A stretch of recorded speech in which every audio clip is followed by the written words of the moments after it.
Booktube, it's Kim at Middle of the Bookmarch, and I have a tag today, and I haven't done a lot of tags lately, but this is at least one of two tags that I'm definitely doing because I love both of them. And this one is called the Winning Title Book Tag, and it was originally created by Heather at Heather Reads, and I was tagged by Gareth at Books, Songs, and Other Magic. And I will have both of their channel links down below. I am not familiar with Heather Reads, but Gareth is a booktube friend of mine, and I love his channel. I love his personality. He's a great guy. And he and I are teaming up on a buddy read in December of Invisible Man by Ralph Ellison. I can't wait for that. And I just love how engaging Gareth is. So if you haven't checked out his channel or Heather at Heather Reads, which I will go and do, please check them out. Bump up their subscriber counts. That's all I have to say. There are so many people that have done that for me on BookTube that it is only right and it is fun and just heartwarming for me and for other creators to shout out somebody else. It could be somebody with 10,000 subscribers or 100. Shout somebody out. It's great for them, and you help raise people's confidence. And I keep rambling about this. You know what I'm trying to say. These are some great booktubers, and I'm going to do this tag where I was tagged by my friend Gareth. So, the Winning Title Book Tag. There are 8 prompts. The first one is, have you ever read a book because it had a funny title? No, I haven't. This is a weird thing, but if a book sounds like it's going to be funny, and if it's a novel, I'm typically not drawn to it. I don't know, maybe it's... I'm not usually one of those people that is attracted to depressing books, depressing novels or stories, but I do like more serious content, more serious stories and like drama. So I'm not usually drawn to funny, but I have read some very funny books, but none of them where I could say that title was super funny, so I picked it up. This is the one book in my pile that I have not read yet, but I'm going to show it to you because the title is funny. And I did pick it up because of the title from the bookstore. And when I read the back, I thought, I think I would really enjoy this book. And this is The Dull Avocado by Elaine Dundee. And first of all, it's an NYRB book, which I love. Second of all, I'm not usually drawn to books with photographs on the covers, but this one is fantastic. And the Dull Avocado, what is not funny about that? It's got the word avocado in it, but dud as well. I think that's a funny word. The description on the back says, the Dull Avocado follows the romantic and comedic adventures of a young American who heads overseas to conquer Paris in the late 1950s. Edith Wharton and Henry James wrote about the American girl abroad, but it was Elaine Dundee's Sally J. Gorse who told us what she was really thinking. Charming, sexy, and hilarious, The Dull Avocado gained instant cult status when it was first published, and it remains a timeless portrait of a woman hell-bent on living. That screams Kim book. Pick me up and read me. It is a Kim book. So yeah, that was a lot of fun reading the back of that. Number 2, have you ever read a book because it had a shocking title? This one I have, yes. And I was... there's several, but I was debating on the top 2, and I think this one was one in that contest. This is I Who Have Never Known Men by Jacqueline Hartman. This is translated from the French by Roz Schwartz. I Who Have Never Known Men, what is absolutely shocked. That's absolutely shocking to me. And it's like, I need to read that book. What exactly is that talking about? What is the story going to be? And ultimately, the story turned out to be a post-apocalyptic novel about a young girl who is collected with a large group of women, probably about 30 women, and they are taken to an unidentified place, underground apparently, and they are put into a very large cage and just watched. No other. There are men there who are holding them captive. They never speak to them. They provide them food. They provide them necessities. They don't ever speak to them. So what is it about this young girl that points to why she has never known men, and what does that mean? It was definitely shocking, and it's an incredible book. If you have not heard of it or read it, take a look at it. Number 3, have you ever read a book because it has a title that sounds like or sounded like a line of poetry? I could have cheated and pulled out some poetry books, but I did not. I picked Their Eyes Were Watching God by Zora Neale Hurston. This title has so much symbolism in it and so much foreshadowing in it. And I thought it's a beautiful title. It's almost mysterious, a little ominous, and just beautiful in its unknown symbolism for anybody who hasn't read the book. I'm not going to really tell you anything about it.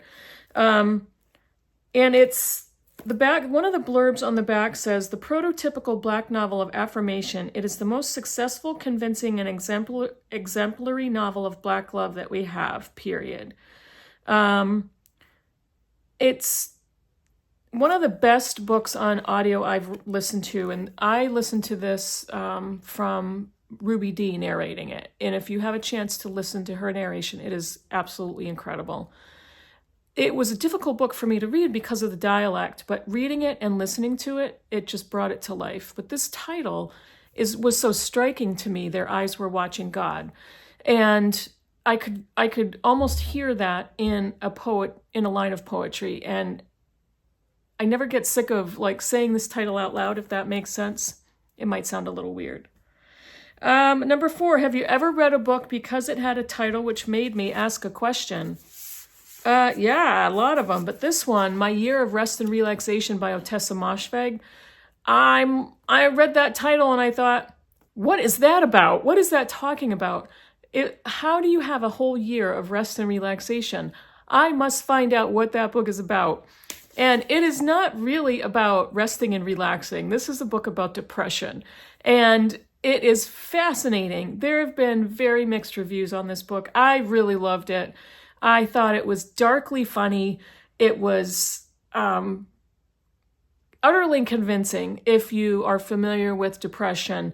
And I was blown away by it. It was so unique and original. It's Ottessa Moshfegh, so it's going to be interesting and a little weird.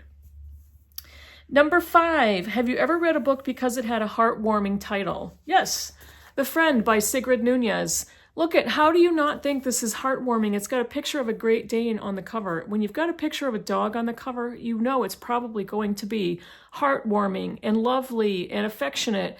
And nope, it wasn't. It's not.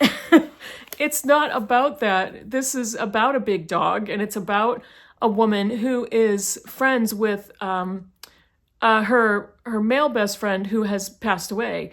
And there's not a lot that's heartwarming about this book, maybe a little bit, but the title and the cover sure is, so I picked it.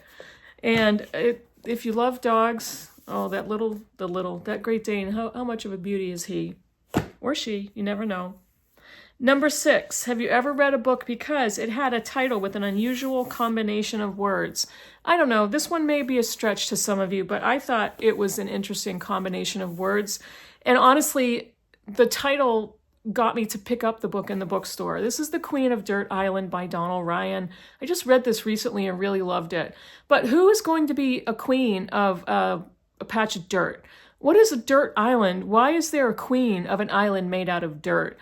Combining those things together, you get the contrast between wealth and poverty, between high and low, between aspiration and bottom of the barrel, the Queen of Dirt Island. And I thought that's a really interesting choice for a combination of words to make up a title.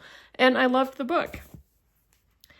And number 7, have you ever read a book because it had a fantastic or magical title? All the time. One of my favorites, my most recent favorite, is The Spell Shop by Sarah Beth Durst. And it's got the purple sprayed edges. And I got Heidi to read it. And it was so lovely and magical and inventive and all about love and family and acceptance and safety. And it was just a lovely, cozy, fantastical, magical book with cats with wings. This one has green wings, a cat with green wings, talking spider plants, a library filled of spell books, and a runaway librarian. It was just a lovely book. Wonderful, wonderful cover. Great title, very cozy. Number 8. Have you ever read a book because it had a title which is a contradiction or describes the impossible? There was a lot of buzz about this book, but the title is really interesting. This is The Glass Hotel by Emily St. John Mandel. The Glass Hotel, you can't have a hotel made out of glass. You can have a hotel with a lot of windows. You can have a hotel with a solarium or a sort of a greenhouse room all made out of glass, but you can't have a whole hotel that's made out of glass. What is that title about? That would be impossible. That would lead me to ask a question. That's not going to happen. So yeah, this one, there's definitely an answer to the image of a glass hotel, but I'm not going to tell you what it is. Emily St. John, I keep wanting to say St. John, but I think it's St. John. The Glass Hotel is the Station 11, The Glass Hotel, and Sea of Tranquility, all books which I loved. They're not, I wouldn't say it's a series, but they're all connected. They're all connected to each other. And all of them have some aspect of magical realism or futuristic storylines, a little bit of mystery. There's something there. There's something with every single one of these books. And this one is no exception, but The Glass Hotel is a really interesting title. And again, it's another one that leads to a lot of questions. If you can see that on the spine, those are all broken pieces of glass. So yeah, that is that for this tag. Thank you so much, Gareth, for tagging me in this. This was fun, and it drove me to walk around my bookshelves and look at the books and see which ones would I pick for that category. So I really appreciated that opportunity. And the 9th prompt is to tag others. Okay, I'm going to go ahead and tag 3 booktubers. The first one is Shannon from A Truth Universally Acknowledged. I am also going to tag, bear with me here, where did she go? There she is. I just missed her.